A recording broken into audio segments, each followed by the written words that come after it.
here at noon. We are live in Lancaster, Lebanon, and Cumberland counties, tracking the storm damage from last night. And back at the studio, Ed Russo keeping an eye on that radar because, believe it or not, in just hours we could see the potential for more dangerous weather heading our way. Overnight, Lancaster authorities tell us that more than 50 water rescues took place. Just take a look at some incredible photos on your screen right here. We know that fortunately nobody was injured in those rescues. And if you take a look behind me here in Lancaster, you can see what happened last night into this morning. There's a BMW stuck on this bridge behind me. No idea when this car is going to be able to be retrieved. Fortunately, the water has receded, but we know more storms could be on their way. It is a CBS 21 weather warn day for that potentially severe weather that is moving in. I want to check in with meteorologist Ed Russo as part of our team coverage here live at noon. Ed, what's the deal here? What time is this weather coming out? Because right now the sky is blue. It looks gorgeous outside other than it being a little warm. Yeah, so the only downside to seeing blue sky right now is that's just going to further heat things up and make more energy, give more energy to these thunderstorms that are going to fire up as we go through the afternoon. We're already starting to get some hints on how this weather is going to play out as we go through the afternoon. So there's our local radar. We are looking at some big storms already firing up out towards the Pittsburgh area where there's been recently issued flash flood warnings. So we've really seen western Pennsylvania light up like a Christmas tree here within just the past couple of hours. And all of this heavy thunderstorm activity is going to strengthen as it moves off to the east. So we kind of put it into motion there. You can see those storms expanding in coverage. So mid to late afternoon, that's when things are going to start going downhill. And remember, the big threat with these storms is going to be the very heavy rain, unfortunately hitting areas that were so hard hit last night, especially in the Lancaster County area. As we take you onto Futurecast, notice those storms bubbling up as we go through the afternoon. And the other threat is the damaging wind threat. So the severe weather threat's going to be a little higher today as well. The action moves off to the east and we start to clear things out as we go through the overnight hours. So in yellow, that's the greatest threat area for severe thunderstorms. And again, the main threat being damaging winds. Mid to late afternoon into the early evening is when we expect the worst of this. And speaking of that flooding threat, we're going to send it over to Kennedy with a look at traffic, or are we going to send it out to another line?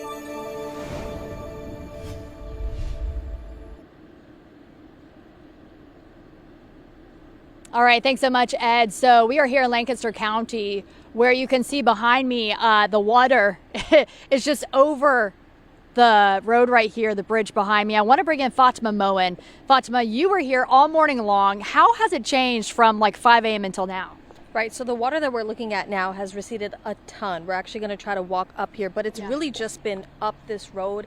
And again, when we came here at 5 a.m., it was so dark. We really just saw sparkles of water from our light being reflected. But as the sun came up, we then noticed, oh my God, this is the entire Chickies Creek all being blurred into this road and the water before us. So if we even step closer here, we're going to bring you guys in a little bit closer. This is all just mud now left over, that residue just left over from the water, but we really can't get too deep because there's a possibility of a sinkhole. That's kind of, again, oh my God, your boots. I know, I just rubbed my boots in all of this mud because right now we're on the edge of the water, but you can see if we just walk just slightly up, it's covered in mud. And when you were live earlier this morning, I saw you pointing to the stop sign behind us and this historic marker right here that was underwater. Absolutely. It was touching just the edge of the start of that sign, but now you can see it's really at its ankles. And that's just how much water has kind of naturally progressed into the creek. Again, this is a natural recession of the water. Correct. So this is gonna again stay like this until if we see more rainfall later today. That's kind of what the worry is here. Exactly. Well, and we were talking about earlier too, when you were out further, you had a stick showing us just how deep it could get. The other thing was we were looking at this house earlier. You actually spoke to a woman who lives there. Looked like her basement flooded. What did you learn? She explained basically how her basement, her garage, I mean, they are used to these sort of floods. I mean, that's what they understand by living by a creek. But again, this is the most dramatic rainfall that they've seen in recent years. So it's definitely a difficult time for them right now and cleaning up. She still made it to work. She was out the door right after we spoke to her. So it goes without saying that this is going to be a tricky one for many folks as the rainfall continue. Especially as, Fatima is saying the rainfall is coming. It's not just the flooding people are dealing with. There are trees down blocking roadways. A lot of people near us have come down the street, turned around, and are taking another route. I want to check in live with Andrew Klein. He's in Cumberland County. Andrew, you were on your way to Carlisle, which saw a lot of damage, but I understand you encountered some trouble. What did you find? Where are you now? Well, that's right, Candace. So the first stop I made in Carlisle was at the Community Care Center. It's actually just around the corner from where I am. And a lady in there told me she saw a lot of trees down. So what did I do? That's what I went to look for, was downed trees. And take a look at this. This is in the middle of Northwest Street in Carlisle. This tree has been sitting here since overnight last night. I spoke to a couple of neighbors who told me when they got home last night, the tree was still up. So there have been not many crews coming by because they didn't actually know that this tree had come down. It came down overnight, and you could see there's a car that's about to go around it. That's what it's been like for the last 15, 20 minutes since I've been here. Cars going around this tree because you just can't go straight through it, of course. It's a tree down in the middle of the street, and it's still been sitting here since late last night. Again, I've seen maybe 10, 15, almost 20 cars come through this area right now. Again, crews have not come by. A few different trucks have come by. I did speak to a crew that was cleaning up a little down the street towards my left, but not right here where I'm standing. So there are more damaged spots in Cumberland County, throughout the county. I know there's been a lot of damage. I'm going to go try and find some of that damage throughout the rest of this afternoon until a little later tonight. So for now, Candace, send it back to you from Carlisle. Andrew Klein, CBS 21 News. Thank you, Andrew. I want to take my photographer with me. We're just going to show you around here. I want to show you what cars are doing here in Lancaster. As you were saying, people are going around the tree. People are going around the roadblock. Guess what? They're turning around because you just cannot cross a flooded street. There are barricades up. I know an area that is seeing a lot of trouble right now is in Lancaster. That is where we find Alex Thill. She has encountered quite a disaster with a roadway that buckled. Alex, what are you finding out right now? Hi, Candace. Well, I'm standing on Evans Road where you could see that part of the road between Zartman Mill and Mama has just completely collapsed. And actually, 3 minutes before we just started talking to you, we saw that large chunk of cement behind the pipe break off from the road. So this is still a dangerous situation and things are still falling. We're trying not to get too close to the edge here, but you can see the corrugated pipe that is supposed to carry the water from Hammers Creek that clearly did not hold up as well last night in the storm. And you can see that guardrail actually on the other side of the river now swept away, and those flowers, you can see that the floodwaters were clearly at a high level because of those flowers pushed over, and now you can tell that there's going to be more flooding tonight, so people are really just trying to prepare, and Lancaster police are saying to watch out for areas with high floodwater and to keep track of signs like the one you're saying here in order to stay safe. I'm going to send it back to you, Candace. Yeah, Alex, that's the really scary part about all of this is if you drive over the floodwaters, you don't know if the road is even there underneath you. In fact, when we were here earlier, we were watching Fatima's live hit. You could see that stop sign is clear now, but you could barely see it earlier this morning. In fact, you couldn't even see that keep off grass sign. We're going to continue this live team coverage throughout our day, but one thing that we really want to focus on moving forward is our weather warn day, because as Ed said at the top of our show, this heat that we're feeling, the beautiful skies, that's actually not the best thing for this severe weather that we could be seeing tonight. And I want to know more information about this timing and what we can expect, especially in these areas that have already been hit hard by these storms. What have you got? Here's a look at the roads from the Exterior Company Traffic Alert Center. All right, we continue to follow breaking news out on your roadways. We do have a road flooded here, and it's closed right in Lancaster County. This is Fruitville Pike, impacting those eastbound, westbound lanes right near Oak Street. And then we also have another area closed on our roadways this morning. This one is in Mechanicsburg because of a fallen tree right near Good Hope Road. It's impacting northbound, southbound lanes this afternoon. And then going over to Harrisburg on PA 241, we have some flooding there in that area. It's also impacting those eastbound and westbound lanes right near Lawn Road. We'll keep you updated as things progress throughout the afternoon. For now, let's a look at your CBS 21 traffic report. All right, well, still ahead, our team weather coverage. It continues. We'll be right back after the break.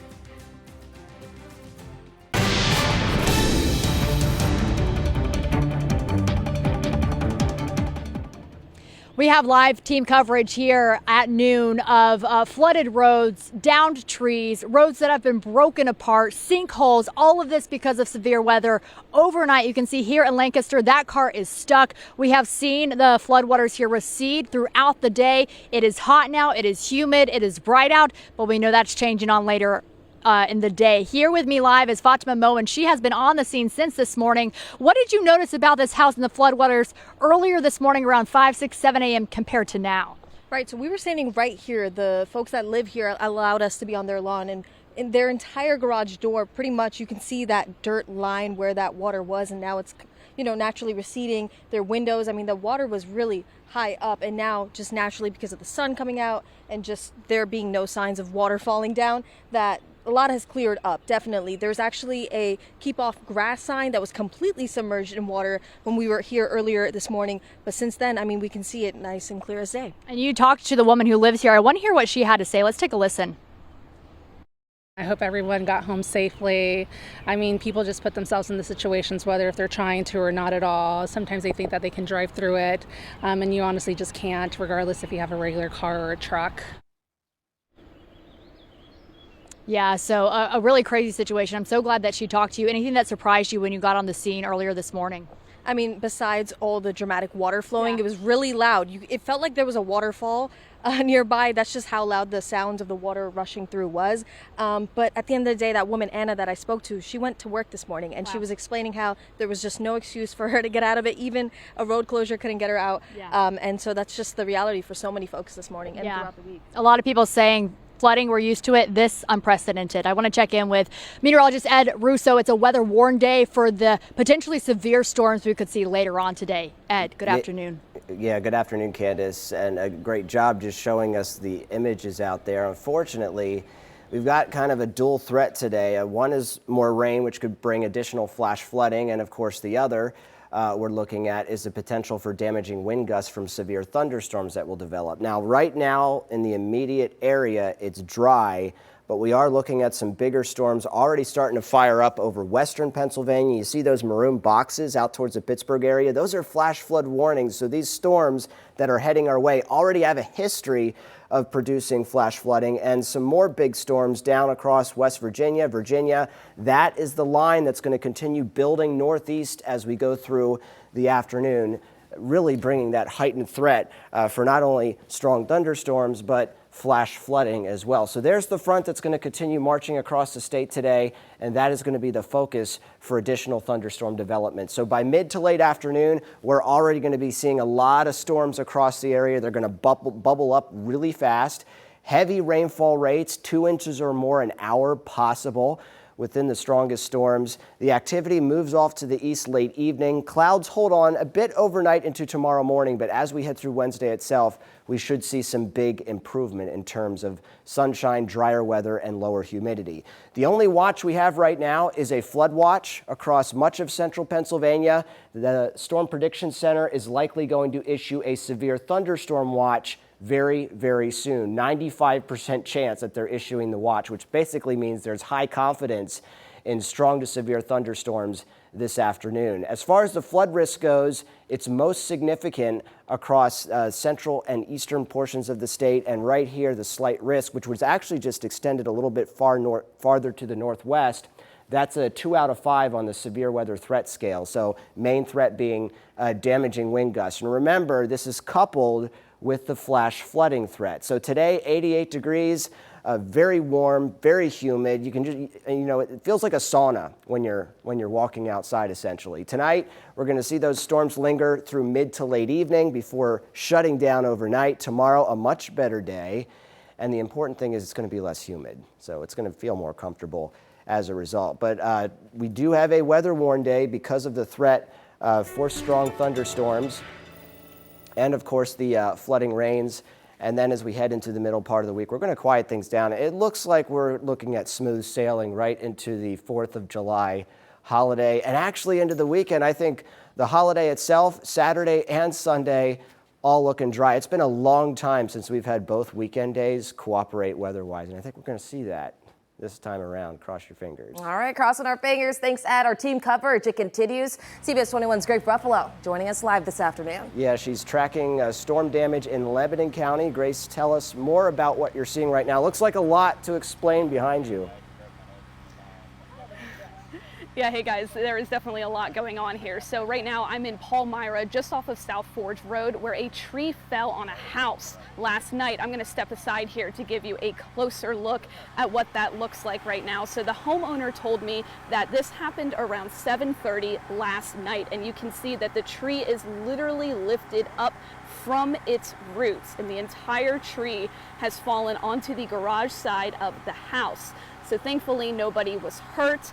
And right now they are waiting for services to come by to help. They're waiting for a tree service as well as an insurance adjuster. So the homeowner also told me that his car was actually parked in the garage at that time, and it was trapped under the tree. Thankfully, they were able to get the car out with minimal damage, but you can see that the property is certainly damaged right now. And coming up at 5 o'clock, we are going to hear from that homeowner himself, as well as an update on the damages, as well as how the family is doing. For now, reporting live in Palmyra, Grace Ruffalo, CBS 21 News. Some active weather today, unfortunately coming off the heels of a very active day yesterday. Weather-worn day for flooding potential and severe weather, damaging winds being the main threat. Starting tomorrow, looking much better, coasting through the upcoming holiday weekend. All right, stay safe out there. Thank you for joining us at noon.